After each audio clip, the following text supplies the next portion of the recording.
In today's analysis, we are going to ask you to try and imagine a scenario that, honestly, it almost defies logic. It really does. It's one of those things that, Yeah, it's a situation so completely counterintuitive yeah, that it kind of forces you to rethink everything you assume about power, Mhm. right?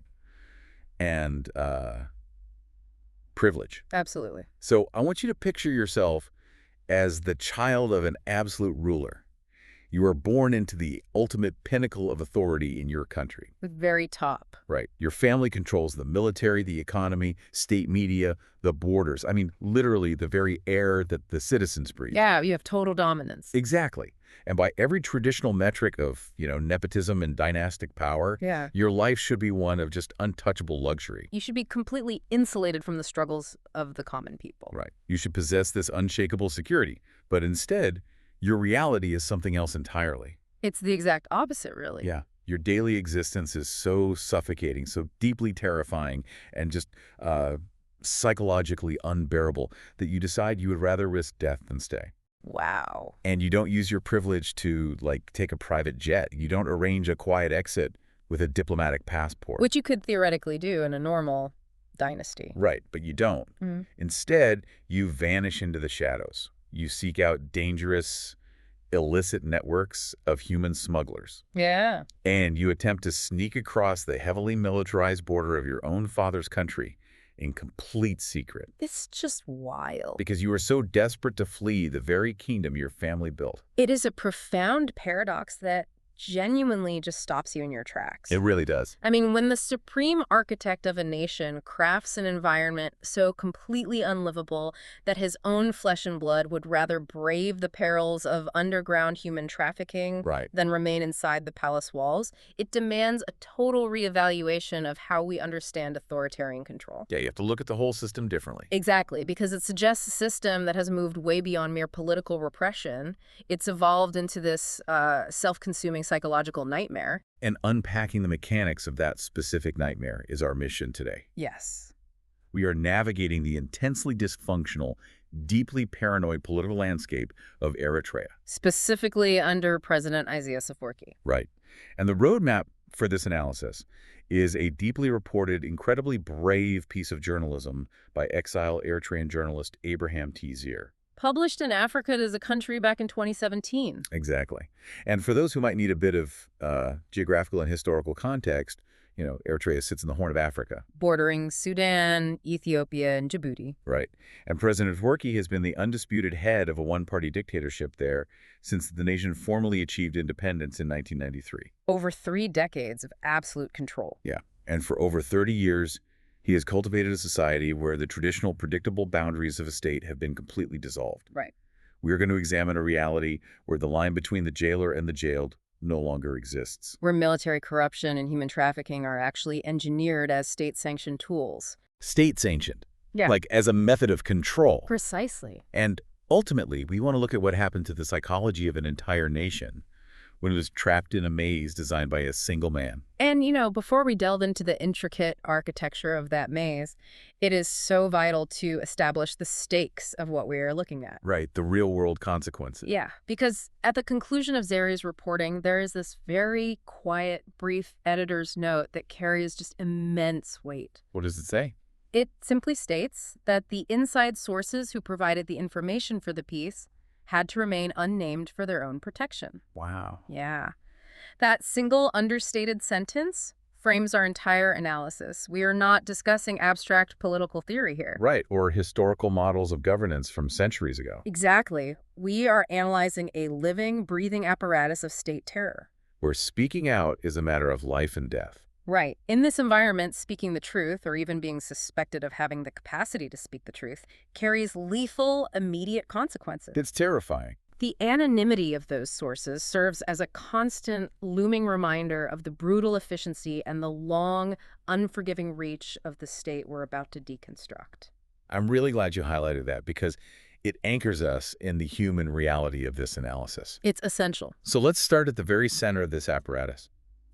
The reporting paints a very specific, deeply unsettling psychological portrait of President Isaias Afwerki. It does. The defining characteristic of his leadership isn't a rigid ideology. No. Not at all. It's rather a profoundly erratic, mercurial temperament. Yes. And the analysis reveals that this intense unpredictability hasn't just affected his leadership style.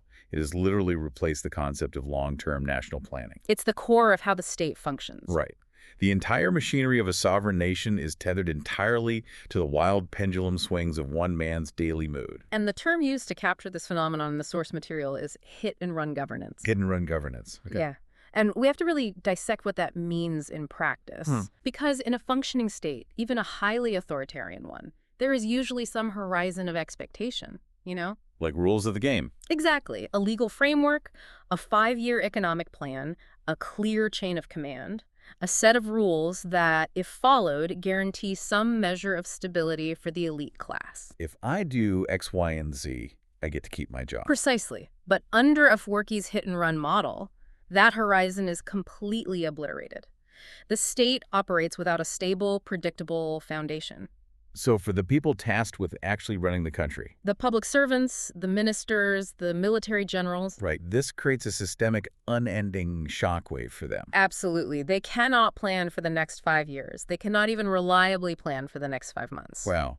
I mean, if you are operating in a total void of certainty, your entire relationship to your job has to change. It fundamentally alters your reality. Right. I'm trying to picture the daily reality of an Eritrean public official. You wake up in the capital city of Asmara, you put on a suit, and you go into a ministry building. But if you know that there is absolutely no secure future, None at all. that no amount of competence or loyalty or hard work can protect you from a sudden devastating downfall. Yeah, what does that do to you? Exactly. What does that do to the human brain? How does that alter your daily decision-making? Well, it completely rewires your hierarchy of needs. Okay. It shifts you instantly from a mindset of governance to a mindset of primal survival. Because you're just trying to make it to tomorrow. Right. When the promise of a secure future is forcibly removed, the human instinct is to hoard whatever resources are immediately available in the present. That makes total sense. Because these public servants know they can't count on any stable future in their positions, they actively divert their time, their energy, their intelligence away from their actual duties. Because why bother? Exactly. The concept of nation building, of improving infrastructure or public services, becomes a dangerous distraction. A dangerous distraction. Wow. Yeah. Instead, they channel all their focus into amassing as much capital and wealth as possible, utilizing any means available to them. Because in an environment where your status, your freedom, your actual life can evaporate in an afternoon, Yes. hard currency is the only tangible buffer you have. It's your only safety net. Wealth becomes a physical surrogate for security. Exactly. But, this brings up a crucial realization for me. When I first read about this erratic hit-and-run style, my initial thought was that it was a flaw. That's a common assumption. Right. I viewed it as the chaotic byproduct of a leader who lacked the discipline to build proper institutions. Sure, like a symptom of incompetence. Yeah. But diving deeper into the analysis, it becomes terrifyingly clear that this isn't an accident. Not at all. This lack of structure isn't a failure of governance. It is the governance. That is the absolute core insight here. The instability is meticulously engineered. Yes. By keeping the horizon entirely obscured, the president ensures that his entire cabinet and military high command are perpetually off balance. It's like playing musical chairs, but the rules keep changing while the music is playing. That's a great analogy, because if a general is constantly scrambling just to ensure his own short-term survival, he does not have the mental bandwidth or the secure foundation necessary to build long-term alliances with other generals. Oh, wow. He certainly doesn't have the security to begin planning for a future political landscape that doesn't include the current president.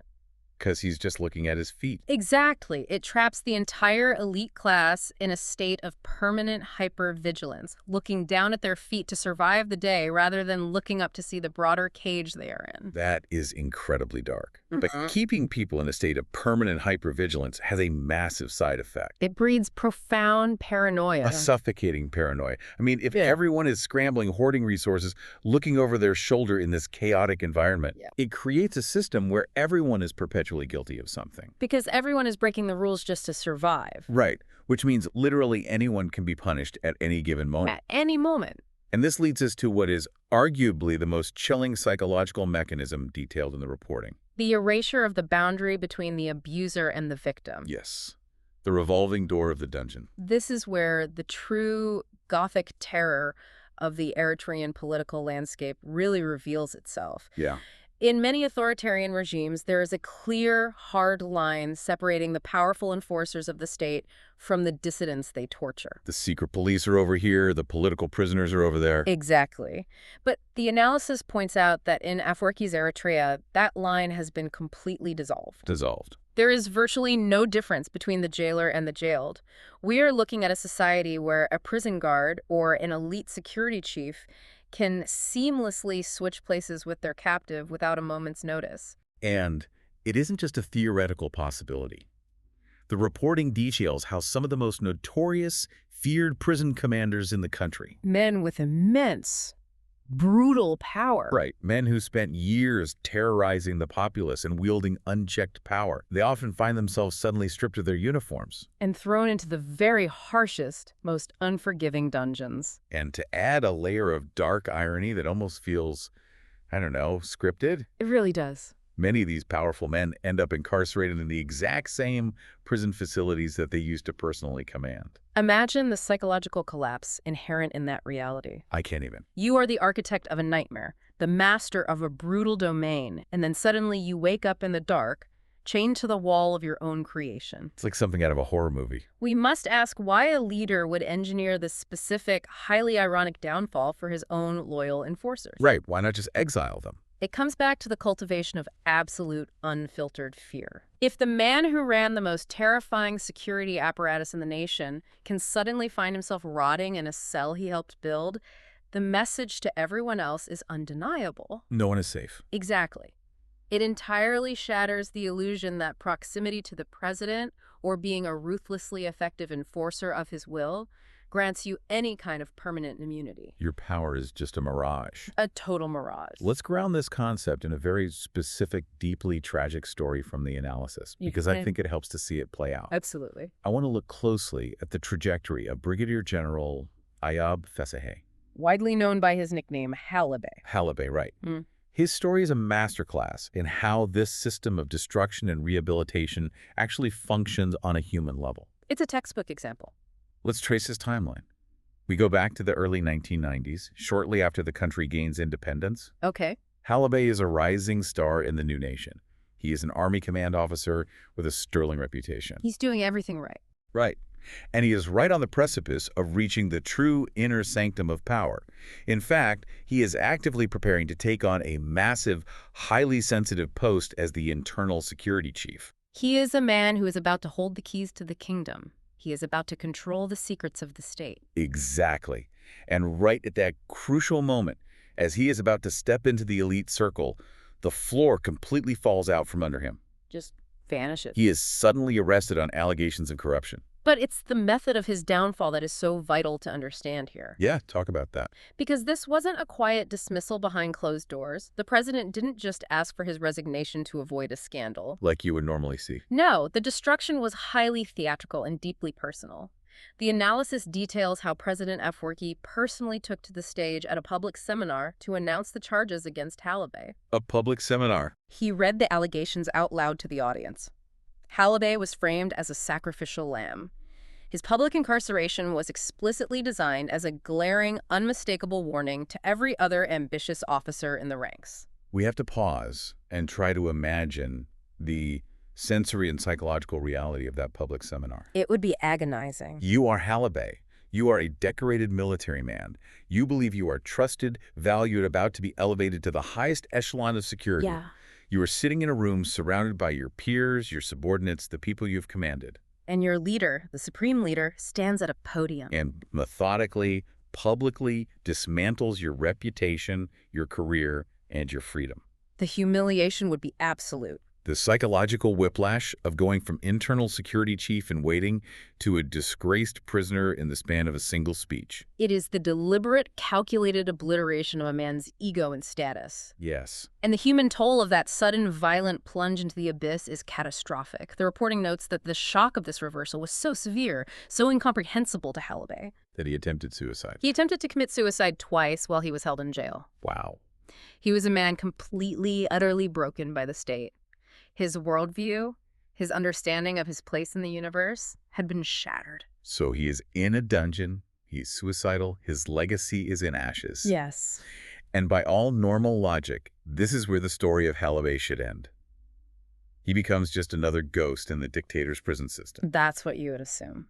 But this is where the mechanics of a Porky's control take a turn that is genuinely bizarre. It really is. Halabay doesn't die in prison. Yeah. Eventually, he is released. Right. And the president doesn't just exile him to a quiet farm of the countryside to live out his days in disgrace. No, he does the unthinkable. He actively brings this broken, suicidal man back into the heart of the government. It's crazy. First, he assigns Halabay to head a commission tasked with privatizing government houses. Okay, a bureaucratic role. But then, the true shock. He elevates Halabay to command the elite Special Forces commandos. And this is exactly where I have to step in and try to reconcile the logic of this. Because from an outside perspective, this sounds like pure madness. It does sound like madness. If you are a dictator and you have publicly humiliated a top general so profoundly that he attempts to take his own life, All right. if you have shown him the absolute darkest depths of your cruelty, why on earth would you later hand that exact same broken man the keys to the most elite, heavily armed, highly trained special forces in your entire country? It seems like a massive risk. Does that not strike you as incredibly dangerous? Right. Aren't you essentially handing a loaded weapon to a man who has every possible psychological motivation to hate you and seek violent revenge? It is the most rational question you could ask, provided you are applying conventional political logic. Which we clearly aren't. Exactly. To understand this move, we have to look at a concept the reporting explicitly identifies.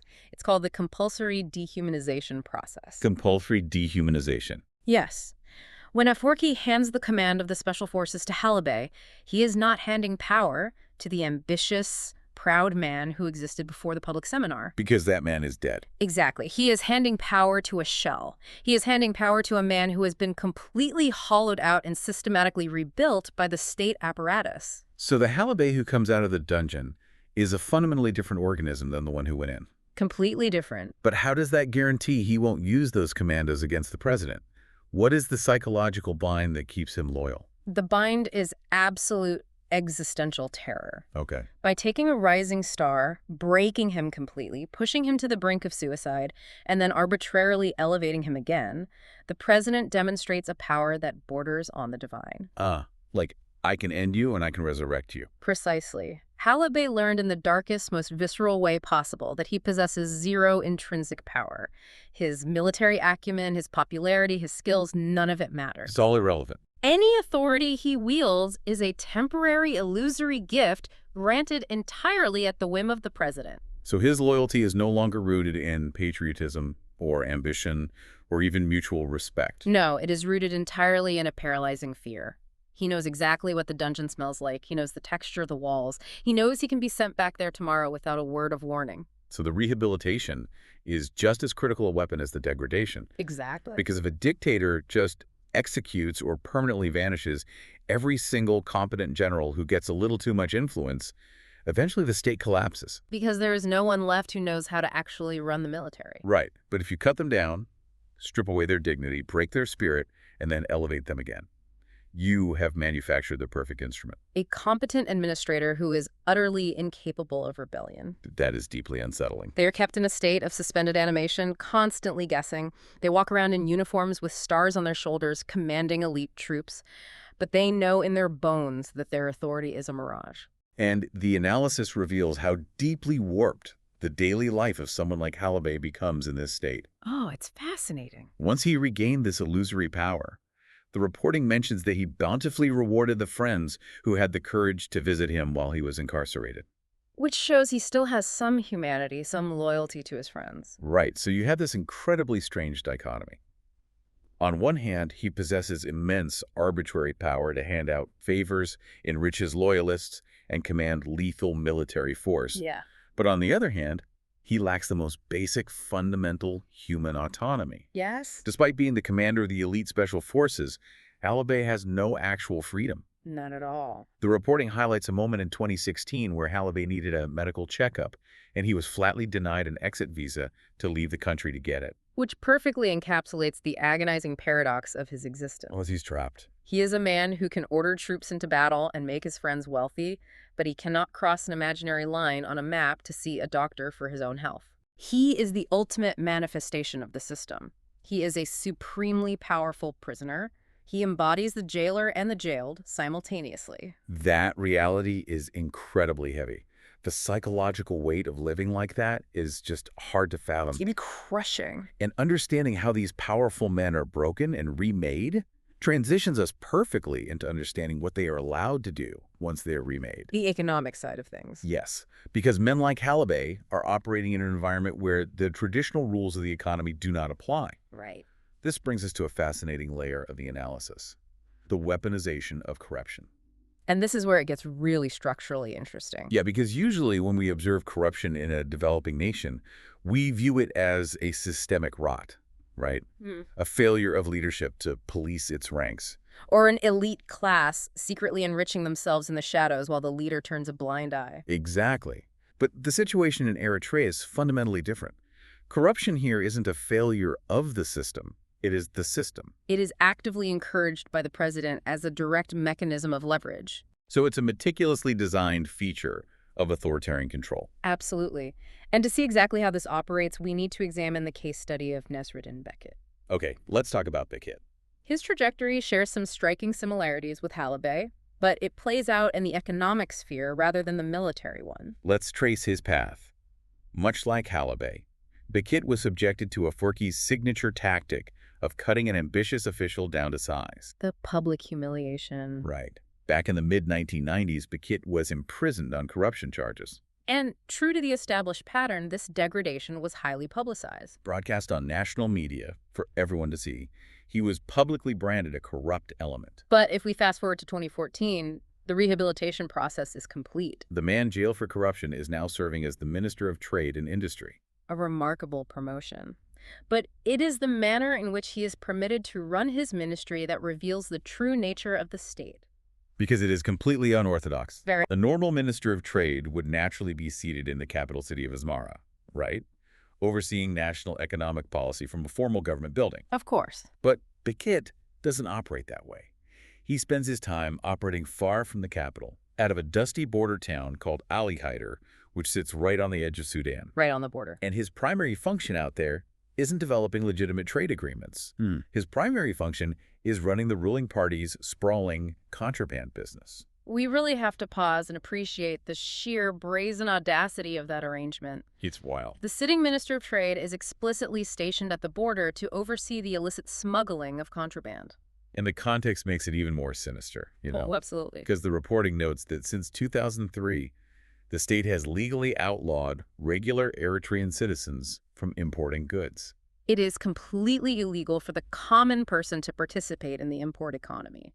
They are locked out. But Beckett, operating from the border, possesses the unchecked power to grant highly lucrative import permits to his close associates. And notably, the analysis points out he often grants these permits to his former prison inmates.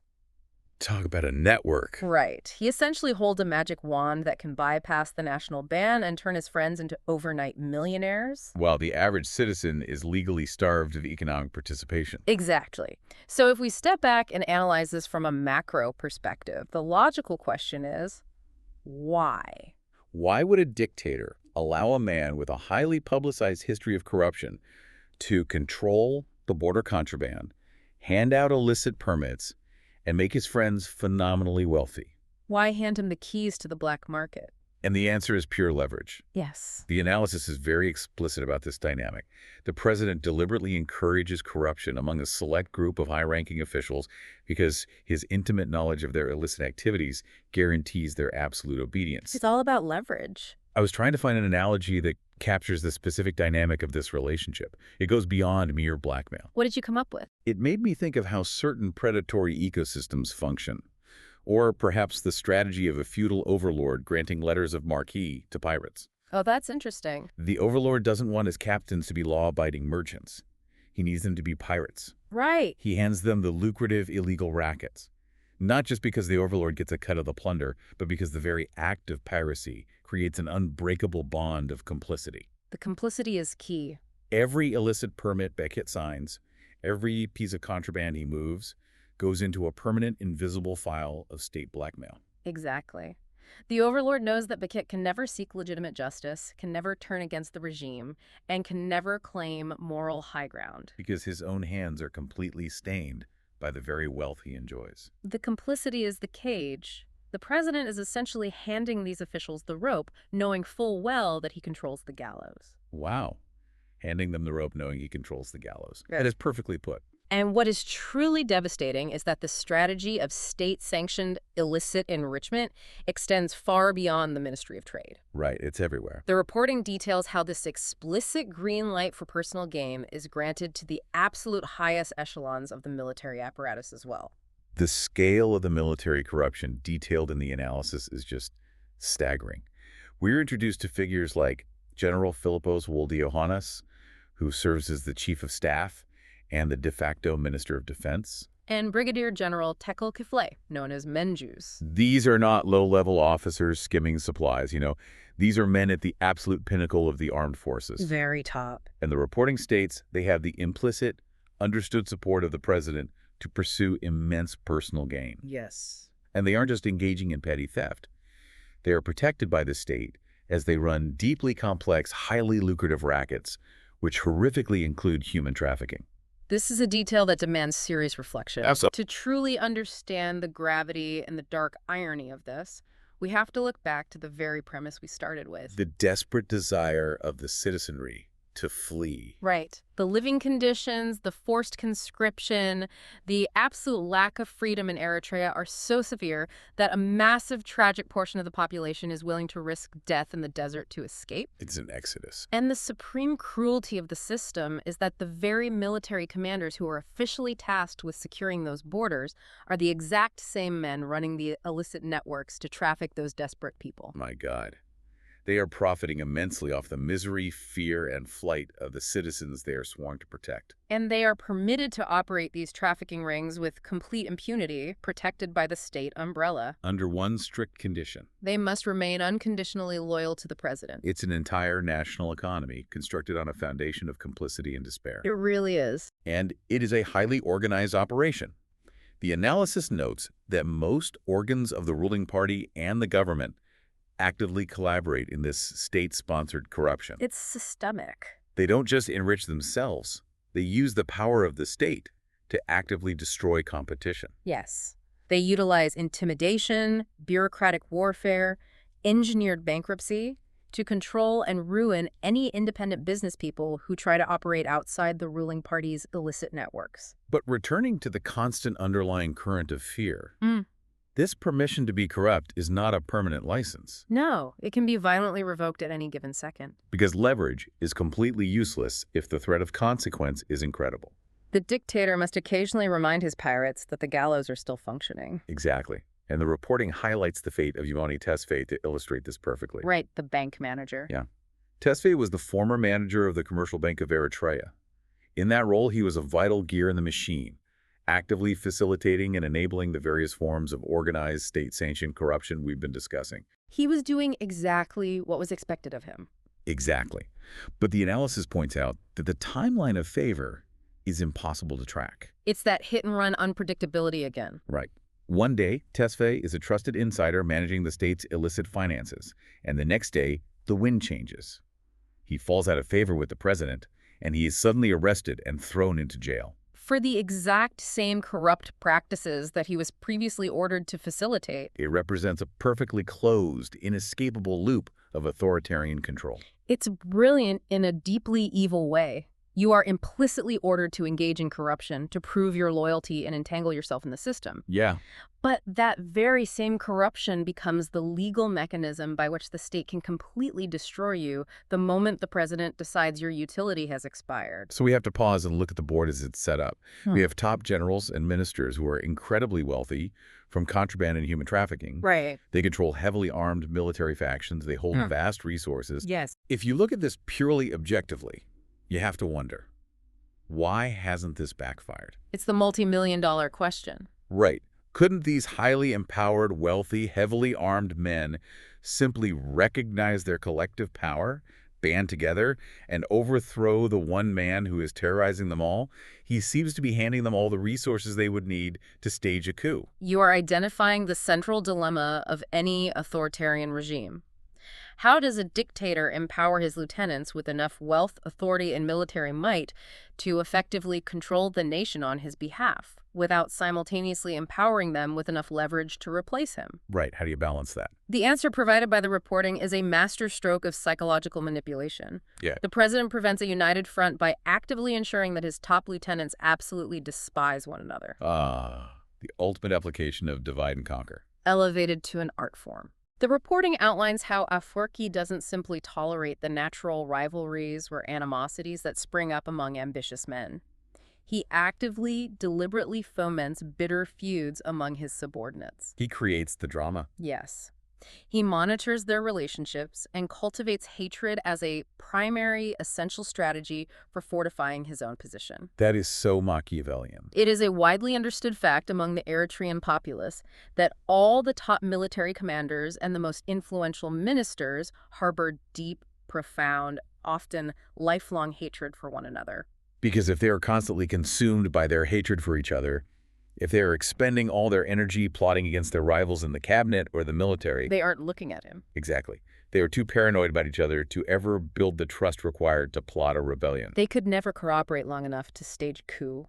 And the reporting provides an anecdote that illustrates just how fiercely the president protects this ecosystem of division. Yes, the story of Lual Gebrab. Right. She was the former chair of the National Union of Eritrean Women. In many ways, the fate of Lual Gebrab is the most illuminating story in the entire analysis when it comes to understanding the specific pathology of this government. It truly is. The analysis frames her actions as making a, quote, grievous misreading of the president's psyche. So what does she do? Well, the situation involves a lifelong, incredibly bitter feud between two major generals in the military. Okay. One of the generals is her husband, Major General Teklai Haile. The other is Major General Gebrexiaber Andemariam, who was widely known as Wuchu. Right, General Wuchu. The context here is that General Wuchu becomes gravely ill. He is bedridden, nearing the end of his life. Okay. And Lual Gebrab, acting out of what appears to be a very basic, decent human impulse, compassion, empathy, a desire for closure, decides to intervene. She wants to make peace. Yes. She steps in and successfully mediates this lifelong dispute between her husband and this dying man. The hatchet is buried, peace is made. Which, in any functioning, healthy society, is a commendable, entirely rational human action. It is the healing of a rift. But in the political culture of Eritrea, the news of this peaceful mediation inevitably reaches President Afwerki. Oh, no. And his reaction is immediate, and it is furious. I can only imagine. He personally calls Gebrab on the phone, using the power of his office to directly intimidate her. He furiously demands to know who gave her the delegation, the authority, to make peace between his generals. Who gave her the permission to end a feud? Exactly. And the punishment is swift. He orders her to immediately conduct a congress and forcibly vacate her prestigious post. Unbelievable. She is subjected to immense public humiliation and left completely jobless, cast out to the political wilderness for more than 3 years, only recently being allowed back into a lesser role. If we really unpack the underlying logic of the president's rage here, it reveals the fragility at the heart of his terror. Yeah, let's unpack that. Why is an absolute dictator so intensely threatened by a woman mediating a personal dispute between her husband and a bedridden, dying colleague? Because in the specific psychological terrarium Afwerki has built, fostering unity, resolving interpersonal conflict, or attempting to create peace among the elite class is not viewed as a social good. No.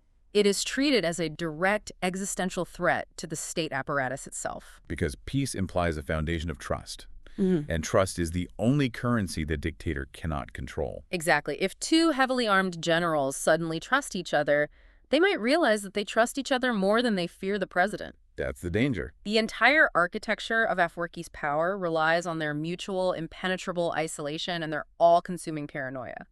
Their hatred for one another is the mortar that holds his throne together. Wow. The mortar that holds his throne together. If someone begins to bridge that gap, to create a bond of mutual understanding, the architecture immediately begins to crack. So Gabriel's fatal error was acting as though she lived in a normal human society, where resolving a conflict was a virtuous act. Yes. The president had to crush her, immediately and publicly, to send an unequivocal message to the rest of the elite. Your feuds do not belong to you. Your feuds are state property. Exactly. They are critical infrastructure. You do not have the permission or the authority to end them. Your feuds are state property. That phrasing perfectly captures the bizarre reality of this system. It's chilling. And as the reporting shows, the methods the president uses to enforce this reality, to crush his subordinates and maintain total dominance, are not always limited to bureaucratic dismissals or angry phone calls. Right, there's a physical element too. Yes. The analysis delves into his deployment of deeply unpredictable, sudden physical and verbal abuse as a management tool. It's very raw. And there is a highly publicized, incredibly rare incident from 2010 that puts the raw, unvarnished temperament of the dictator on full display for the world. The infamous Al Jazeera English interview. Yes. For context, President Afwerki is notoriously insulated. He rarely subjects himself to uncontrolled media environments. He likes to control the narrative. But in 2010, he sits down for a rare on-camera interview with journalist Jane Dutton from Al Jazeera English. Okay. And Dutton simply does what any competent independent journalist is supposed to do. She doesn't lob softballs. She openly challenges him. Good for her. She presses him directly on the mounting reports of state abuses, on political prisoners, on the severe authoritarianism gripping Eritrea. And how does he handle that? Well, Afwerki is a man who has spent decades surrounded by terrified sycophants. He's clearly unaccustomed to being questioned or challenged by anyone, let alone a journalist on international television. Right. So he visibly loses his composure. He becomes incredibly irritated, dismissive, and ultimately resorts to calling the journalist insane right there on camera. Insane. Wow. It is a fascinating, rare glimpse into the psyche of a man who has lost the ability to process any disruption to his controlled, tightly curated narrative. Totally. When reality challenges his version of events, his immediate reflex is to attack the sanity of the person presenting that reality. But the true horror of this event isn't what happened on camera. No, it's what happened after. Right. It is what happened after the cameras were turned off that reveals the true terror of his management style. Because Jane Dutton, the journalist who challenged him, gets to pack up her equipment and fly safely out of the country. Yeah, she leaves. But the man who organized the interview, the Eritrean information minister, Ali Abdu, is trapped. He has to stay behind and face the wrath of a humiliated dictator. And the reporting details that in the immediate aftermath of that interview, President Afwerki physically struck Ali Abdu in front of his own ministry staff. The head of state physically assaulted his own minister of information in a professional setting. And if you trace the entire arc of Ali Abdu's life and career, it plays out like a dark Shakespearean tragedy. It is perhaps the ultimate case study in the corrosive, ultimately fatal nature of proximity to this kind of power. Let's look at his trajectory leading up to that moment. According to the analysis, Ali Abdu wasn't just a random bureaucrat. He was Afwerki's protege. Right, they were close. The reporting states that the president mentored him and treated him like a son. He was allowed into the absolute most privileged, closest inner circle of the dictatorship. And in return for that privilege, Ali Abdu was the ultimate enforcer. For a decade, he flawlessly executed his mentor's template of terror. Yes. The reporting details how he personally terrorized the nation's art community, effectively silencing any creative dissent. He ruthlessly controlled the state news media, forcing journalists and broadcasters into abject compliance through intimidation. He was the architect of the regime's propaganda, the man responsible for painting the illusion of a perfect state while suppressing the grim reality. He was the loyal, effective instrument of oppression. He wielded immense power to crush the lives of ordinary citizens on behalf of the regime. But the tragic realization is that even being treated like a son, even spending 10 years doing the darkest, most brutal work for the regime, affords you absolutely no permanent safety. Because in an environment governed by erratic paranoia, eventually the system consumes even its most loyal enforcers. Exactly. Despite his privileged position, despite the power he wielded, Ali Abdu eventually realizes that the cage he helped construct is going to devour him. The physical assault after the interview was likely a breaking point, a visceral proof that he was just as disposable as anyone else. So what did he do? In 2012, recognizing that his life is in imminent danger, he makes the desperate decision to flee. He escapes Eritrea and successfully seeks political asylum in Australia. The chief propagandist, the man who spent a decade telling the world how glorious Eritrea was, is forced to flee as a refugee. It perfectly reinforces the central thesis of the reporting. There truly is no difference between the jailer and the jailed. None at all. Ali Abdu spent a decade building the cage, reinforcing the bars, and locking the doors on his fellow citizens, only to slowly realize that he was locked inside it too.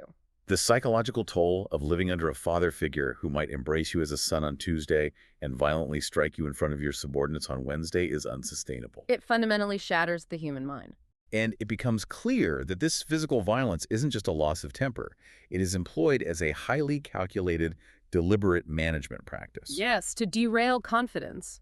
The reporting notes that Afwerki uses physical assault specifically to derail the confidence of top officials and instill a deep physical insecurity in them. But sometimes this violence transcends a slap in an office. Sometimes it takes on a much more sinister, shadowy, organized form. And this leads us to the deeply disturbing story of Abdullah Jabir. Yes, Abdullah Jabir, the former head of organizational affairs. To understand the weight of this story, we have to recognize Jabir's status. He was one of the top 5 executive officials of the ruling party. We are talking about the absolute, untouchable inner circle of the nation's governance. And one day, while going about his business in the capital city of Asmara, he is violently ambushed in the streets by what the reporting refers to as unidentified assailants. Unidentified. He is brutally beaten. But the source material draws a very sharp, clear distinction about this attack. This was not a random mugging. They were not thieves looking for money. And crucially, it was not an attack perpetrated by underground political dissidents resisting the regime. It was widely understood to be a state-sponsored beating. It was a violent, unspoken message delivered by the ghosts of the state apparatus. Exactly. The dictator using street violence against his own cabinet. But here's the detail that I found absolutely mesmerizing. The part where the psychological warfare truly escalates, and I really want to reason through this with you. Let's do it. After Jabir is beaten to a pulp in the streets by these state-sponsored ghosts, he eventually recovers from his physical injuries. But he is not immediately arrested. Okay. He isn't fired from his prestigious position. He isn't publicly disgraced like Halibé. So what happens? Instead, he simply goes back to work. What? He puts his suit back on, returns to his office, and continues performing his normal, high-level functions in the ruling party for an entire year. An entire year. He sits in meetings, he reviews documents, he acts as an executive. It takes a full year before he is finally arrested and imprisoned following his alleged role in a military mutiny in January 2013. Wow. Why would a leader order his top executive violently assaulted in the streets, but then require him to return to his desk and pretend everything is normal for 365 days before finally locking him up? What is the utility of that specific psychological game? It is the cultivation of a pure, distilled, agonizing terror. If we examine the psychological state of Abdullah Jabir during that year, we can begin to see the architecture of the torture. Right. If the president had simply ordered his arrest immediately following the beating, the arc of fear has a definitive climax. The terrible event happens, it resolves, and you find yourself in a cell. Your new reality begins. The Band-Aid is ripped off. Exactly. But by having him viciously beaten by anonymous forces and then forcing him to return to his executive desk and perform his duties as if nothing happened, the president traps him in a state of unending, agonizing anticipation. He knows the sword of Damocles is hanging directly over his neck by a thread, but he has no idea when the thread will be cut. Precisely. Imagine his daily existence. Every time his office phone rings, every time he receives a summons to a cabinet meeting, every time a car pulls up behind him on the street, his heart must have been pounding out of his chest. He is trapped in a permanent state of adrenaline and dread. This form of psychological torture is, in many ways, far more devastating than the physical beating itself. He is forced to actively participate in the charade of his own power. It's sick. He has to sit at the head of a table and issue orders, knowing with absolute certainty that his authority is entirely fraudulent and his days are numbered. It strips him of every last ounce of dignity, agency, and sanity. He becomes a walking ghost for an entire year. Completely paralyzed by the anticipation of his inevitable looming ruin. And the brilliance, if you can call it that, of this tactic is that it doesn't just torture Jabir. It serves as a gruesome living object lesson to the other 4 top executives who make up that inner circle. Yes. They have to sit in meetings with Jabir. They watch him come into work every single day. They look across the table and see a dead man walking. And they know with chilling clarity that the president can unleash the exact same invisible forces on them at any moment. It is the ultimate manifestation of the terror state. The game is still being played, but the players know their chairs have already been removed. They are just waiting in silent agony for the music to stop. It is a masterclass in the complete psychological destruction of the human will. And as we move into the final, most devastating section of this analysis, we reach the ultimate indictment of this entire elaborate, terrifying system. It's a family. Because if you build a machine designed to crush humanity, that machine cannot be selectively turned off. No, it can. This architecture of paranoia, this culture of unpredictable degradation and control, it doesn't respectfully stop at the heavy doors of the presidential palace. It doesn't restrict itself to ambitious generals or disloyal ministers. The terror extends directly, intimately, to the president's own family. This is the moment where the vast political machinery becomes tragically, uncomfortably personal. It really does. It provides the ultimate proof that the mechanisms of fear and control Afwerki has meticulously constructed over decades are not just political tools he uses at the office.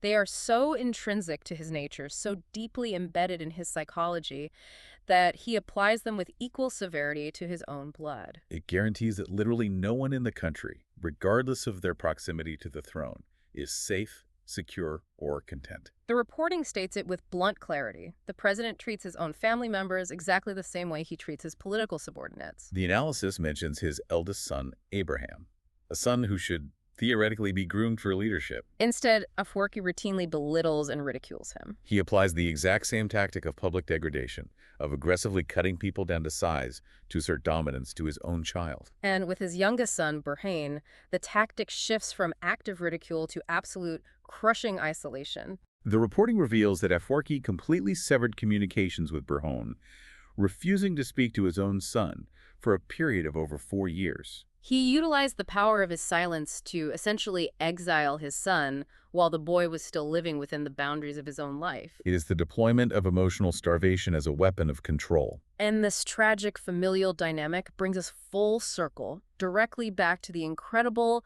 logic-defying paradox we opened this deep dive with. Right, the hook.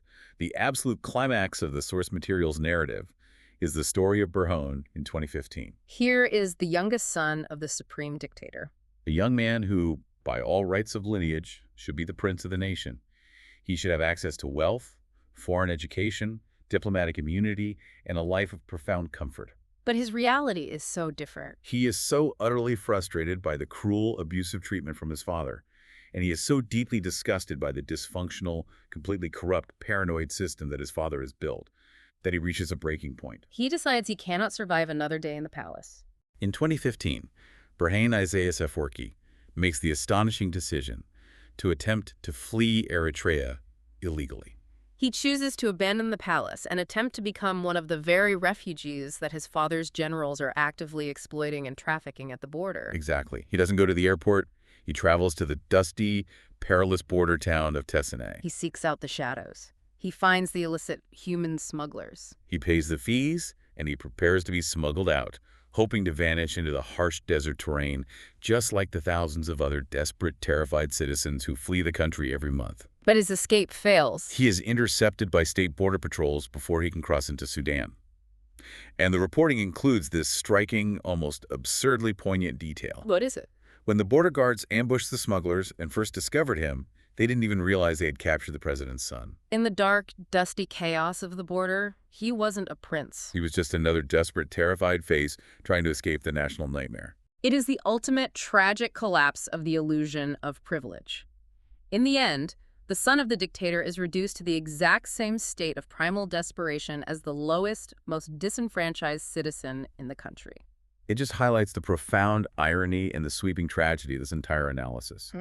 We have spent this time tracing how a deeply paranoid leader spends more than 30 years building this incredibly intricate, brutal fortress of fear. He builds it to protect himself, to secure his absolute power. He destroys the minds of his generals, he weaponizes the national economy, he fosters bitter hatred among his closest allies, and he uses physical violence to keep his inner circle in a state of suspended terror. And in doing so, he is entirely successful. He achieves absolute, undisputed control over the nation. But the ultimate cost of that control is that he has created a prison so suffocating, so toxic, and so utterly devoid of basic human trust that his own flesh and blood would rather risk the brutal human trafficking routes, brave the unforgiving border patrols, and risk dying of thirst in the desert just to get away from him. It is a profound, devastating synthesis of the entire political culture.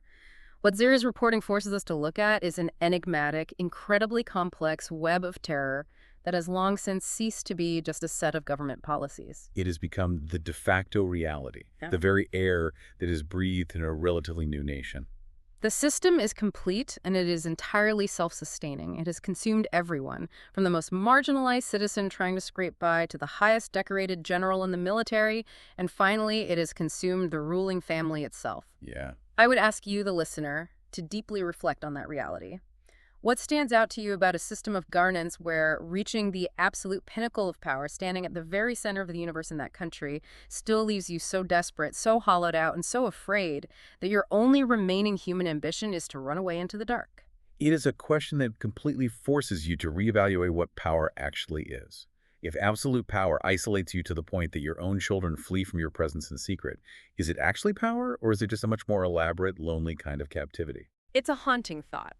As we wrap up today's deep dive, let's briefly trace the intense journey we've taken through Abraham T. Zer's remarkable reporting. We started by examining the hit-and-run governance that deliberately obliterates the future, forcing public servants to abandon any hope of nation-building in favor of desperate, short-term self-enrichment. We looked closely at the terrifying revolving door of the dungeon, where decorated generals like Halibay are publicly humiliated, driven to the brink of suicide, and then bizarrely reinstated as hollowed-out, fear-driven tools of the state.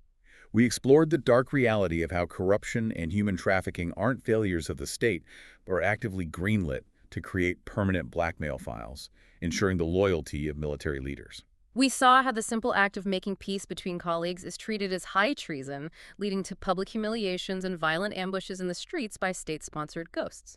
And finally, we arrived at the tragic, defining image of the president's own son, intercepted by border guards in Tessenay, trying to illegally smuggle himself out of his father's suffocating kingdom. The source material paints a picture not just of a standard authoritarian dictatorship, but of an incredibly intricate, custom-built psychological trap designed by one man's all-consuming paranoia. And that comprehensive understanding leads us to a final, lingering question, something I hope you will mull over long after this audio ends.